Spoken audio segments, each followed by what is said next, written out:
Génération FM. Generation FM, the best radio. Génération FM. Population de Kalounaye remercie l'État à travers la Géroute d'avoir réalisé la boucle des Kalounaye et d'avoir dédommagé certaines d'entre elles. Cependant, une autre partie des populations qui se nourrissent essentiellement des produits agricoles dont les arbres fruitiers sont abattus, les biens impactés négativement n'est pas dédommagé par la Géroute qui est le maître d'ouvrage délégué des travaux. Cela a créé beaucoup de tensions dans certaines familles parce que les uns croient que les autres ont déjà reçu les impenses, c'est-à-dire l'argent issu du dédommagement, ce qui n'est pas le cas. Par conséquent, la cohésion dans ces familles est menacée, la paix est menacée, la stabilité toujours dans ces familles est menacée. La route devrait être perçue comme un facteur de développement, mais il ne doit pas être une source de conflit. La Géroute, au lieu d'appuyer les communautés affectées par le projet à travers des actions de développement, la Géroute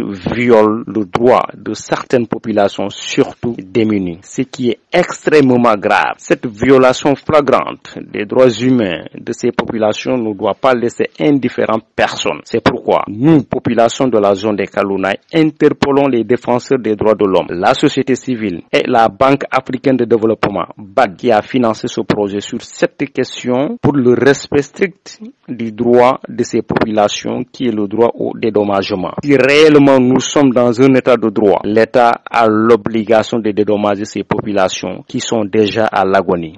askan Kalounaye mi ngi gërëm bu baax nguur Sénégal ci seen tali bu tabax gërëmaat ko tamit ci ndàmpaay bi nga xam ne jox na ko ñenn ci askanam nag waaye li ci ñuul mooy dafa am ñeneen ci ñoom ñi nga xam ne dañoo daaneel seen garab ñam ñi nga xam ne dañoo yàqule ci bi ñuy defar tali bi boobu ba léegi nag fay ñu leen seen ndàmpaay nag Ageroute moo leen nangu fay seen ndàmpaay mu jur ay xiiroo ak ŋaayoo ci yeneen famille parce que kenn wóolatul moromam kenn ku nekk daa jàpp ne moromam moo jël xaalis bi lekk na ko te lu amul Ageroute moo leen di fayul seen ndàmpaay mu nekk loo xam ne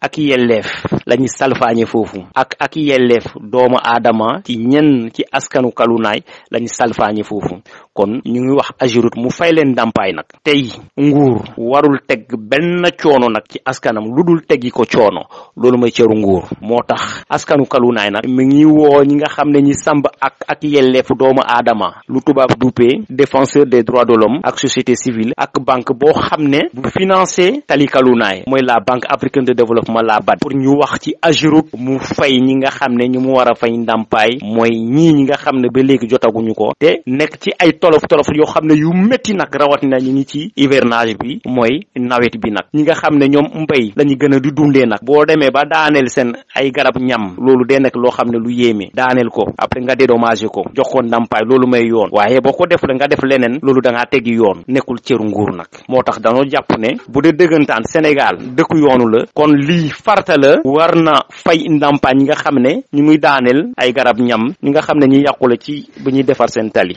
ñu ngi leen di sant bu baax. Génération FM. Generation FM, the best radio. Génération FM.